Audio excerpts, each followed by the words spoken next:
Alright, hello! Hi everyone! Nandito tayo ngayon para sa isang halaman na napakaganda. I have my huge Black Monday, kung tawagin namin dito sa Bohol. Pero ang talagang original name nito ay Royal Queen. Ito, pag-uusapan natin kung bakit siya natawag na Black Monday dito. And then, ang daming nagre-reklamo bakit daw Black Monday. Iba, kasi minsan, ako rin, noong una, iba yung tinatawag kong Black Monday. Akala ko iba. At iba rin yung tinatawag kong Royal Queen. Ngayon, nalaman ko at napagtanto ko na ang Royal Queen at Black Monday ay iisa. Kasi nalaman ko ito sa mga sellers. Minsan kasi, guys, ang mga sellers ay hindi natin masabi na perfect sila at sila alam nila lahat yung mga scientific names, kung ano talaga ang original names. Sila, minsan, yung mga namimit natin ng mga sellers, hindi naman lahat ng sellers. Yung mga namimit natin mga sellers, minsan ay sila ay nagbebenta lang. May kakulangan din sila ng mga informations tungkol doon sa mga halaman na kanilang ibinebenta. Ngayon, sa pagre-research ko, ako naman kasi ay tiwalang-tiwala kung anong sinabi nila. Ma'am, ito Black Monday. Ma'am, ito Royal Queen. Kaya ang nangyari po ay naparami ang bili ko dahil akala ko iba yung Black Monday at iba rin yung Royal Queen. Ngayon, yun pala ay magkatulad. Ang pinagkaiba lang nila, bakit magkaiba ang kulay? Dahil yun pala, yung nakalagay sa pat na nakita mo, ay yun pala ay mas younger than yung katulad dito. Ito ay old. Ganito ang itsura ng old. Tapos yung mas younger is darker. Ngayon, sasabihin ko sa inyo, oh my God, may spider doon sa ibabaw. Come! Hello! Spider! Tinatakpan mo yung lens, spider! Oh, tinatakpan ng spider. Lupit yung spider nito. Kaka!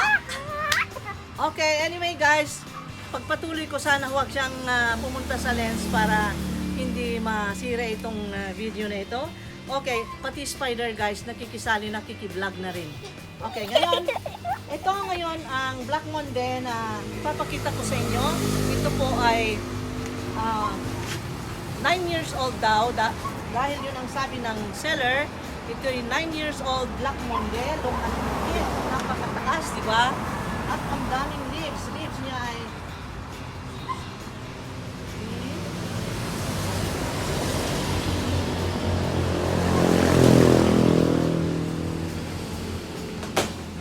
leaves. Meron siyang 19 leaves plus meron pang tumutubo so 20 leaves. Ito po siya ay 9 years old na Black Monday. Ito ay ang ganda-ganda, very look perfectly shaped ang kanyang dahon. Ito lang medyo napulit lang dahil nga sa hangin, ganyan, minsan ay natatouch din. Ayan, pero ang ganda niya. Oh, you see this? Pagka the older the Royal Queen gets, the leaves will become green. Okay? Pagka younger pa siya, ay ganito, deep burgundy ang kulay na napakaganda. Deep burgundy. At i-example ko sa inyo ang nabili ko na tinatawag nila na Black Monday. Dahil bumili ako ng Black Monday, sinasabi nila, ito po, dahil dumalaw ako doon sa garden ko. Ito po yung Black Monday na nabenta sa akin, kaya ako bumili nito dahil ito yung Black Monday na sinabi. Okay? Ito yung tawag ng seller, Black Monday. Ito naman ay Royal Queen. Ito ang sabi nila, ma'am, wala ka pang Royal Queen, iba yung sayo, green yung sayo. Black Monday yon. Kasi daw, ang Black Monday, ang description pa niya, kaya raw natawag dahil ang titignan mo raw ay yung stem. Ang Royal Queen daw ay black lahat, ang darker ang mga leaves. Ako naman ay naniwala. Yun pala, darker ang leaves dahil younger siya, dahil nandun siya. Ang ganda dito, iba-ibang sounds. Kasi po, ah, darker ang leaves niya dahil as you notice, di ba, sa top nito ay darker. Kasi po, ito pong mga binebenta nila doon sa mga sellers ay yung natapkat, yung ibig sabihin galing sa top noong older na plant. That's why darker nga talaga dahil the younger, the darker. Ganon ang ano nitong Royal Queen. Kaya ito Royal Queen and this one is Royal Queen also. The informal name is Black Monday. Okay? Sorry guys, maingay dito sa amin. Maraming sounds. Ganon kakulay ang mundo natin. Maraming different sounds na marinig. Ayan po at ng ganda. Ayan at ito pa, meron pang isa dito. Alis dyan. Yes. Pati aso guys, nandito nakidlag. Okay, ito naman ay nabili ko rin ito dahil sa kagustuhan ko na meron ako doon sa kabila ng garden. Kasi nandito tayo sa parte na sa likod ng aming likod ng bahay at eto nga ako ay natutuwa sa mga plants, that's why I am sharing it with you guys at wala naman akong lakad today kaya ayan, nakita nyo ito po ay Royal Queen. Royal Queen po lahat ng mga ito.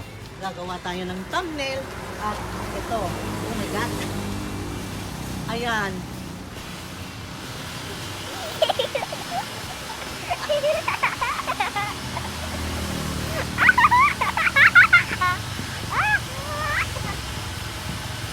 Ayan. Okay. Nagawa na. Okay, magpaalam na ako guys. Thank you so much for watching. Naibahagi ko na naman ang isang information about how to call this kind of plants. This one is Royal Queen Philodendron. Okay? I love philodendron. That's why I have a lot of philodendrons in my garden. And my garden is called Petit Jungle because I want it to be jungle-like design of garden. Okay, thank you so much. Love you guys. See you again next time. Chill lang. Stay safe. Love you guys.